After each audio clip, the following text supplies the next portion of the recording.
இன்றே டவுன்லோட் செய்து உங்கள் ஃபேவரட் ஷோக்களை என்ஜாய் பண்ணுங்க. ஏய், என்ன ரெண்டு பேருமே முறைச்சு பார்த்துட்டு இருக்கீங்க?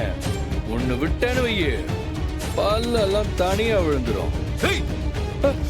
சார், பயமா இருக்கு சார்.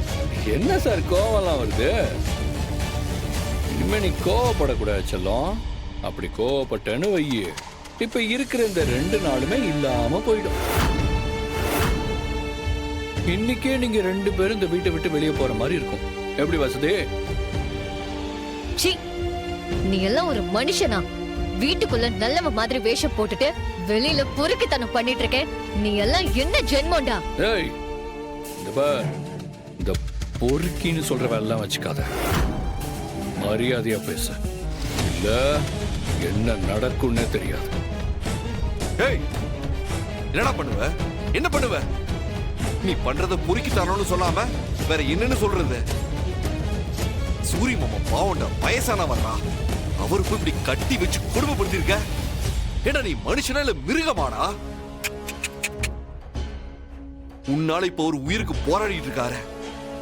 இத பாரு, அவருக்கு மட்டும் ஏதாச்சும் ஒண்ணு ஆச்சு, உன்னை சும்மா விட மாட்டேன். பயமா இருக்கு. ஆனா நான் ஒரு தப்பு பண்ணிட்டேன்டா.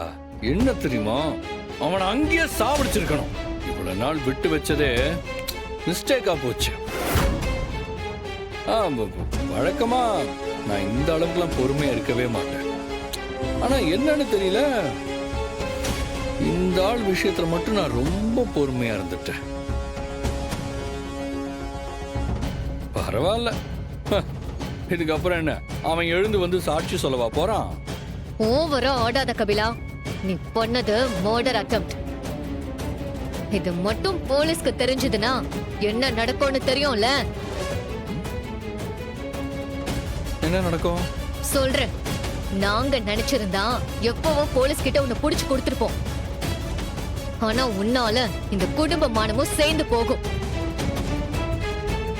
உன்னால அண்ணி எல்லா இடத்துலயும் கை கட்டி நிப்பாங்க. அவங்கள அப்படி பார்க்க கூடாதுங்கிற ஒரே ஒரு காரணத்துக்காக மட்டும்தான் நாங்க மேல கம்ப்ளைண்ட் கொடுக்காம இருக்கோம். அப்படியா? சரி, நீங்க 2 பேரும் போயிட்டு என் மேல கம்ப்ளைண்ட் கொடுத்துங்க. எனக்கு தூக்கு தண்டனை கூட கிடைக்கட்டும்பா. ஆனா அதுல இருந்து எப்படி வெளியே வரணும்னு எனக்கு தெரியும். உங்களால என்ன ஒண்ணுமே பண்ண முடியாது. நான் இப்பவும் சொல்றேன், உங்களால இந்த 2 நாளுக்குள்ள உண்மையை ப்ரூவ் பண்ணவே முடியாது. இருந்த ஒரு ஆதாரமும் இப்போ ஹாஸ்பிட்டல்ல இருக்கு. அது வேற பாவம், வருமா வராதான்னு வேற தெரியாது. இதுக்கப்புறம் நீங்க என்ன பண்ண போறீங்க? அப்படி வேற ஏதாவது வழி இருந்தா நல்லா யோசிச்சு வைங்க. பாய். நகருங்க நகருங்க பாஸ்.